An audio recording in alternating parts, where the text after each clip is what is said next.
오늘은 쇼트키 다이오드의 전류 전압 특성을 수학적으로 유도할 것입니다.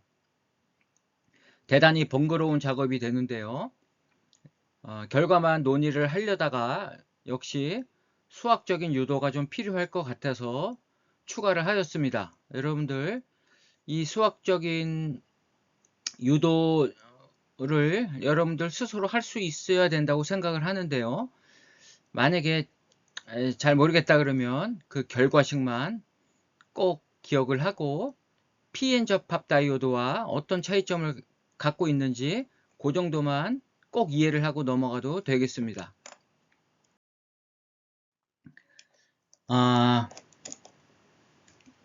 영상전화 효과는 이제 다음 시간에 또 자세히 배울 겁니다. 오늘 영상전화 효과를 같이 이야기를 해야 되는데 이게 동시에 같이 이야기하기가 좀 어려운 부분이 있어서 일단 영상전화 효과 때문에 요 쇼트키 베리어가 살짝 낮아집니다. 요게 살짝 낮아졌다는 걸 표시하는 건데요. 그러니까 요만큼 낮아진 거죠. 델타 파이만큼. 그러니까 요 부분은 여러분들 그냥 그렇게 알고 넘어가세요. 왜냐하면 다음 시간에 영상전화 효과 때문에 이게 왜 낮아지는가를 또 수학적인 식을 이용해서 이해를 해보고자 할 테니까 이거는 신경 쓰지 마시고 마지막에서 설명하고자 하는 이 쇼트키 다이오드의 특징만 먼저 이해를 하고 넘어갔으면 좋겠습니다. 자, 이거는 메탈하고 N타입 반도체를 접합시킨 다음에 순방향 전압을 걸어준 상태입니다. 그래서 요 N타입 반도체 전자의 위치 에너지가 되게 올라갔죠. 열평형 상태에서는 이게 이렇게 되는데 여기다가 마이너스 전압을 걸어주니까 밴드가 이렇게 올라갔죠. 좀 펴집니다. 이렇게 펴진 쪽으로 가는 거죠. 자, 그때 자, 요 전자들을 생각해 보죠. 여기 있는 전자들의 갖고 있는 에너지를 E라고 하죠. E. 그리고 이 전자들은 요 EC 프라임, 요 EC 프라임, 요 기준선 위에 있는 전자들입니다. 그가 전도대의 바닥 상태에 있는 전자들이 아니고 이 위에 있는 상태이기 때문에 얘들은 메탈 쪽으로 손쉽게 넘어갈 수가 있습니다. 그래서 이 전자들은 위치 에너지 EC 프라임, 그 다음에 운동 에너지 EMN 스타분의 P 제곱을 갖고 있는 전자들입니다. 즉 위치 에너지와 운동 에너지를 갖고 있고 이 전자들이 이제 속도 V를 가지고 메탈로 넘어갑니다. 그때 속도는 질량분의 운동량이죠. 그래서 MN 스타분의 하바, 그 다음에 KX. 자, 1차원 X 성분만 고려합니다. 그러한 전자들입니다. 이 전자들은 전도대의 바닥 상태에 있는 전자들이 아닙니다. 자, 이렇게 전자가 넘어가면 그때 전류는 이렇게 형성이 되겠죠. 그래서 세미컨덕터에서 메탈로 전류는 이렇게 오른쪽으로 형성이 되고요. 그 다음에 메탈에서 반도체로 넘어오는 전자들도 있을 겁니다. 그러한 전자들이 만드는 전류는 JMS, 메탈에서 반도체로 넘어가는 전자들이 만드는 전류. 그 전류는 마이너스 X 방향이 되겠죠. 그래서 토탈 전류, 소위 R자 전류라고 하는 것은 자, 반도체에서 메탈로 넘어가는 전자들이 만드는 전류에서 메탈에서 반도체로 넘어가는 전류의 차가 바로 R자 전류 밀도가 되겠습니다. 그래서 오늘 구하고자 하는 것은 바로 요 Jnet, 요 R자 전류 밀도를 구할 것입니다. 뭐에 따라서? 바로 요 순방향 전압 QVA에 따라서 얘들이 어떻게 변하는가를 우리 PN 접합 다이오드에서 했던 거하고 동일하게 하는 겁니다. 자, 이 밴드 다이어그램을 잠깐 살펴보겠습니다. 자, 가해준 순방향 전압은 페르미 준위의 차로 정의가 되죠. 요거죠. 그 다음에 열평형 상태에서 쇼트키 베리어는 요겁니다. 그런데 Q 파이 N이라는 것은 영상전화 효과 때문에 베리어가 잠깐 낮아지는데요. 이렇게 밴드가 조금 낮아졌습니다. 그것을 Q 파이 BN으로 표시한 겁니다. 일단 이렇게 이해를 하고 넘어가시기 바랍니다. 그 다음에 요거는 Q 파이 N이 되겠죠. 그러면 우리 EC 프라임 마이너스 EF 요거는 어떻게 되겠습니까? 요거는 여기에서 요걸 빼야 되겠죠? QVA를. 그래서 Q파이 BN 마이너스 QVA가 되고요. 그 다음에 요 Q파이 BN은 뭐가 되겠습니까? Q파이 B0에서 요 델타 파이를 빼야 되겠죠. 요걸 빼면 요게 되겠죠. 이 밴드 다이어그램은 그러한 것들을 지금 표시해주고 있습니다. 그리고 자, 순방향 전압이 인가되어 있죠. 이 그림이 뭡니까? 바로 에너지 상태 밀도와 페르미 디락 분포 함수의 곱이죠. 그래서 호리병 뒤집어 놓은 거, 뒤집어서 반쪽 잘라 놓은 것 같죠? 세로로 반쪽. 그래서 자, 여기 이렇게 위쪽에 있는 요만큼의 전자들이 이렇게 이동을 하는 겁니다. 앞에서도 이거는 한번 다뤘었죠. 그것을 이렇게 표시해 준 겁니다.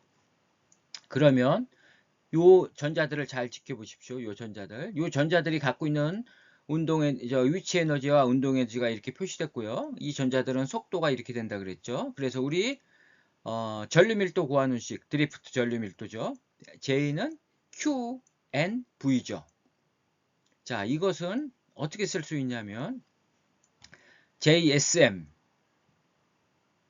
이꼴 마이너스 Q 전자의 전하량이죠. 그 다음에 속도는 이거죠. 그런데 마이너스 방향이니까 마이너스가 붙고요. 그 다음에 N을 어떻게 쓰느냐. 이 전자들이라는 건 뭐냐면 이 EC 프라임 여기서부터 저 위에 있는 무한대까지 그러한 있는 전자들을 모두 합한 총합이 바로 전류 밀도가 된다는 겁니다. 그렇겠죠? 그래서 적분으로 표시할 수가 있습니다. 그래서 적분관 20'에서 무한대까지 그러한 전자들의 총합이다. 이게 이 수식이 갖는 의미가 그렇습니다. 그 다음에 우리 상태 밀도 구하는 식에서 DND는 여기 DE가 있죠. 요걸 이렇게 남기면 요거 기억이 나시죠? 전자가 들어갈 수 있는 방이라 그랬죠. 에너지 상태. 그 다음에 그 에너지 상태에 전자가 존재할 확률. 이 곱이 DND가 되는 겁니다. 그래서 미소 에너지 변화에 대해서 미소 전자 농도의 변화는 바로 에너지 상태 밀도 곱하기 페르미 디락 분포 함수. 이 곱이 된다는 거 우리 앞에서 한번 다루었습니다. 여기까지는 이해가 되죠? 그러면 우리 JSM은 이 DN을 이렇게 쓸 수가 있습니다. 그래서 이렇게 되죠. 그리고 우리 이 전자들 3차원을 고려할 겁니다. 그래서 K제곱이라는 것은 KX의 제곱, KY의 제곱, KZ제곱 이렇게 풀어서 쓸 수 있고요. 페르미 디락 분포 함수는 이렇게 되죠. 이거는 뭐 새로운 게 하나도 없죠. 자, 그러면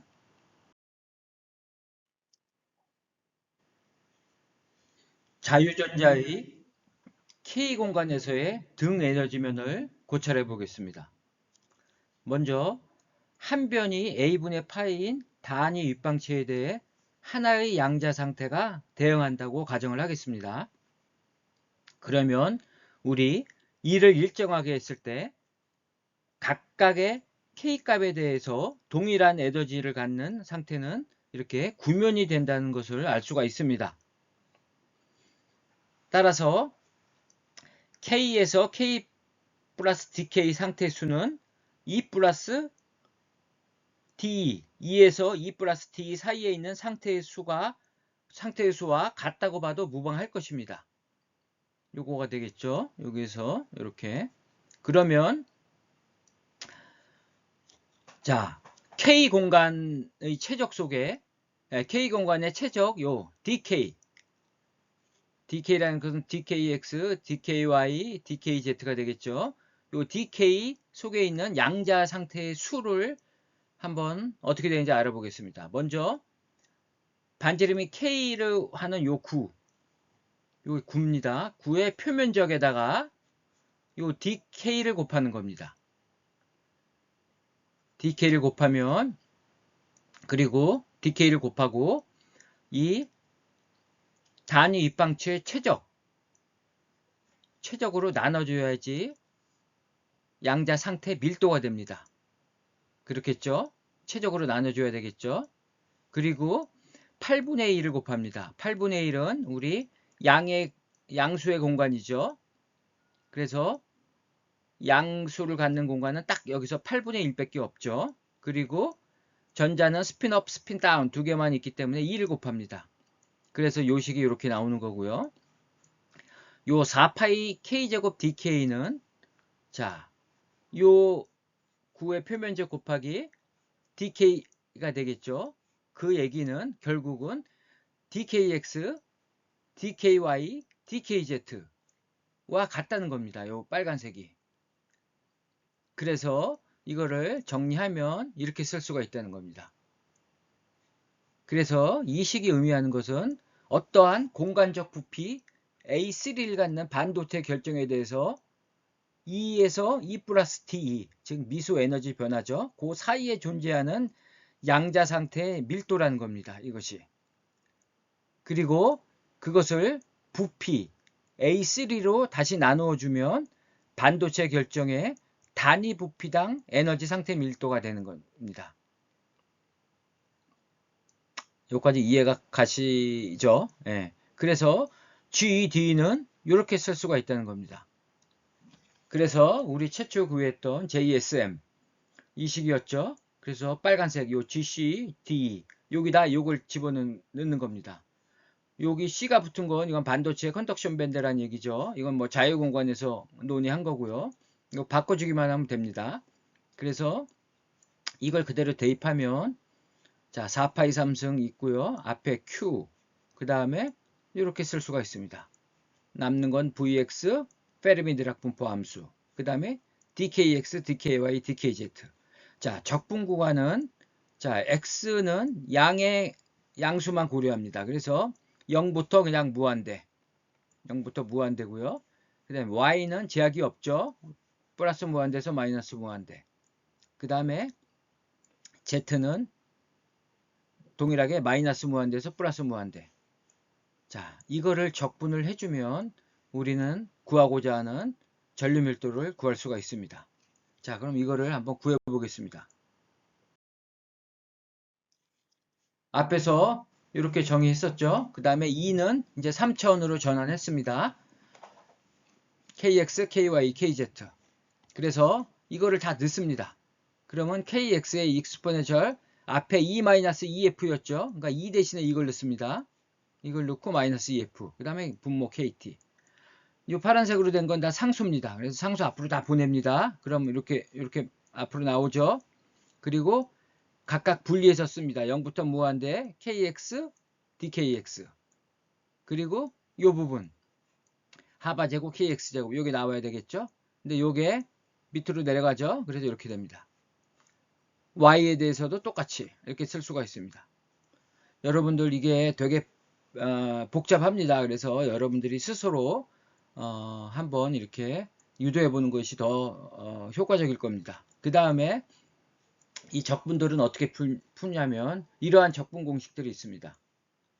그래서 이 적분 공식을 이용해서 이 앞에 것부터 풀면 여기서 C는 뭡니까? EMN 스타 KT분의 하바 제곱이 되겠죠. 그대로 대입하면 이거는 이렇게 나옵니다. 이거 어려운 거 하나도 없습니다. 번거로울 따름입니다. 그 다음에 두 번째 거는 이 식을 갖고 사용합니다. 루트 C분의 파이죠? 이게 C 아닙니까? 그냥 쓰면 됩니다. 자, 이렇게 나왔죠? 이제 다 구했습니다. 요 적분값, 요거 다 구했죠? 그래서 곱해주면 이렇게 되죠? 루트는 없어지죠? 그럼 분모의 하바 4승이 나오죠? 하바 제곱이 나오죠? 요 곱하면 하바 4승인데 여기 하바 있으니까 분모의 하바 3승이 될 겁니다. 그죠? 이런 식으로 해주면 이렇게 됩니다. 그리고 하반은 2파이분의 h죠. 여기다 대입하고 정리하면 이렇게 됐습니다. 요건데 요거를 다시 조금 변형해 보겠습니다.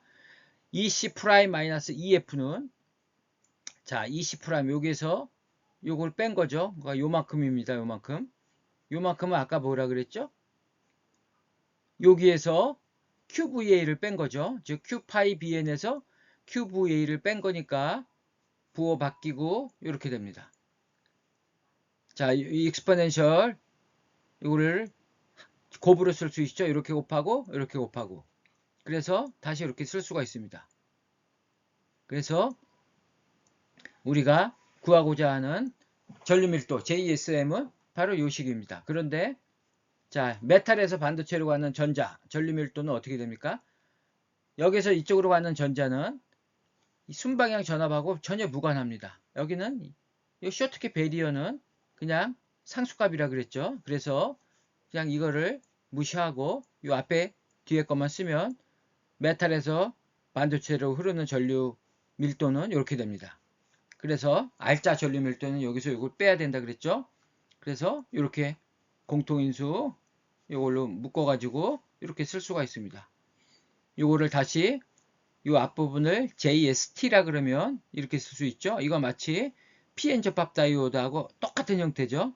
PN 접합 다이오드에서 이것의 역포화 전류 밀도 JS라고 표현했죠. 여기선 JST를 표현하겠습니다. 그러면 JST는 이렇게 쓸 수가 있습니다. 요 K제곱까지 여기를 우리는 열전자 방출의 유효 리차드슨 상수라고 해서 이렇게 정의합니다. 여기 스타가 빠졌네요. 요거 스타입니다. A 스타. 자, 그러면 자, 이제 마지막으로 고찰을 해보겠습니다. 이거 저기 다음 시간 영상 전화할 때 다시 또 얘기할 테니까 일단 여러분들 이해할 수 있는 것만 제가 얘기를 하겠습니다. 자, 이 역포화 전류밀도 이게 굉장히 중요한데요. 이게 왜 중요하냐면 PN접합 다이오드하고 차이점을 이제 유발시키는데요. 그 차이가 바로 여기에 있습니다. 요 JST. 뒤에 익스포넨셜 항은 똑같죠. 자, 여기를 보면 이 역포화 전류 밀도는 자, 이 델타 파이의 지수함수에 비례한다는 겁니다. 즉, 델타 파이가 조금만 변해도 이 역포화 전류 밀도는 매우 크게 변한다는 얘기겠죠. 그래서 이게 증가한다는 얘기는 뭐죠? 요 장벽이 낮아진다는 겁니다. 이 장벽이 낮아지면 이쪽에서 전자가 많이 흘러가겠죠. 더 그게 어떤 함수로 흐른다? 지수 함수로. 그러니까 이렇게 흐른다는 얘기입니다. 그래서 PN접합 다이오드하고 차이점은 PN접합 다이오드는 역포화 전류 밀도가 진성 캐리어 농도의 제곱이었죠. 그렇죠? 그리고 여기는 T제곱인데 거기 이 PN접합 다이오드에서는 T의 3승입니다. 근데 가장 영향이 있는 것은 바로 이 지수함수거든요. 그래서 이 쇼트키 다이오드의 역포화 전류 밀도는 PN접합 다이오드와의 비교할 수 없을 만큼 커집니다. 이거는 다음 시간에 문제도 풀고 영상 전화 얘기하면서 다시 설명을 하겠습니다. 꼭 기억해야 될 것은 PN접합 다이오드하고 차이점은 이 역포화 전류 밀도가 요 델타 파이의 지수 함수로 변하기 때문에 이 굉장히 커진다는 얘기입니다. 그래서 이 쇼트키 다이오드도 이렇게 역포화 전류 밀도가 이렇게 증가합니다. PN접합 다이오드하고 동일한데 그 스케일이 완전히 틀립니다. 그것을 여러분들 여기서 꼭 기억을 하셔야 됩니다. 그래서 델타 파이에 민감하게 반응한다. 일단 그렇게만 알고 이번 장을 이해를 하고 넘어갔으면 좋겠습니다. 자, 이제 이걸 마치고요. 다음 시간에는 영상 전화 효과하고 이 추가적인 설명 또 하겠습니다. 자, 이것으로 강의를 마치겠습니다.